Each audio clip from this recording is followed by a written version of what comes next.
አሁንም እኮ አብረው እየሰሩ ነው ኢሳያስና ስብሃት ሊለያዩ እኮ አይችሉም።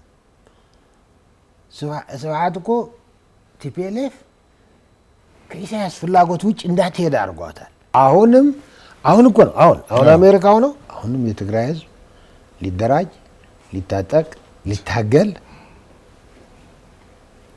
ወደ 71 ዓመተ ምህረት የድርጅቱ መፈክር ይመለስ እየተባለ ነው። አሁን ጦርነት እንኳን ባለቤቱ እሱ ነው። ለምን እንዴት እንደሆነ መጽሐፉ ላይ አለ። ባለቤቱ እሱ ነው። የአቶ ስብሃት እዛ ውስጥ ሆኜ ግማሽ ፔጅ ወረቀት አይቻላቅም።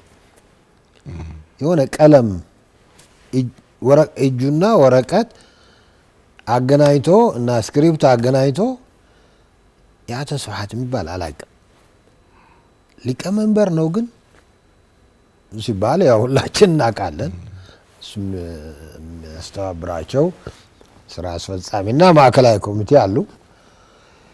ድርጅቱ በሄደው ጉዞ ድርጅቱ በወሰናቸው ውሳኔዎች ላይ ግን የስብሃት ተጽዕኖ ወሳኝ ነበር።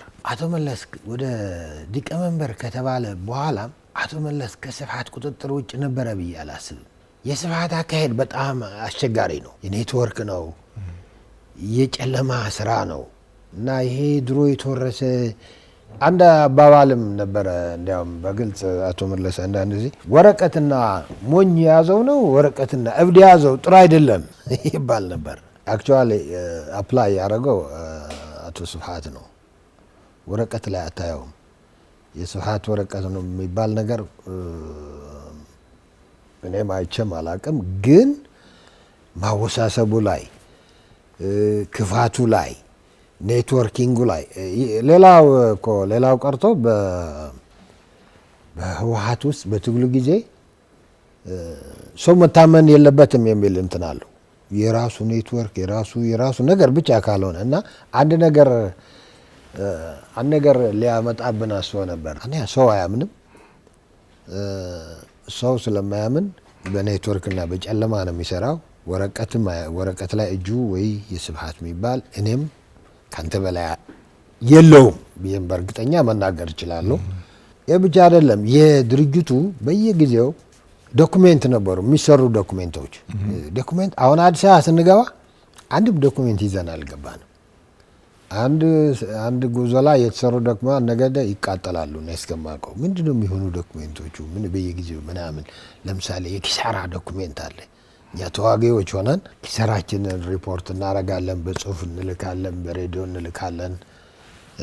ኤርትራ ሄደናል፣ ቀናል። የትግራይ ወጣት ሄዶ እዛ ረግፈዋል። የትግራይ ህዝብ ደግሞ እንዳይነገረው መመሪያ ተላልፈዋል።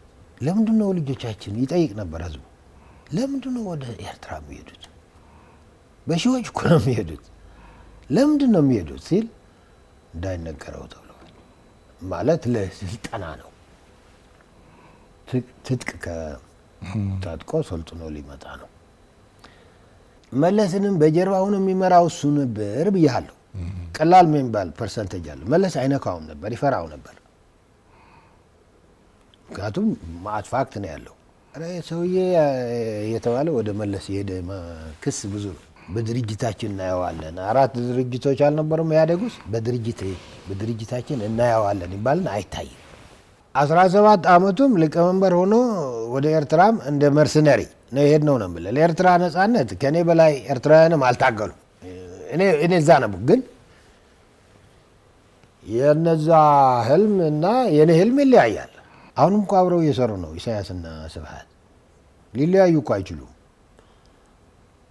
ስብሃት እኮ ቲፒኤልኤፍ ከኢሳያስ ፍላጎት ውጭ እንዳትሄድ አድርጓታል።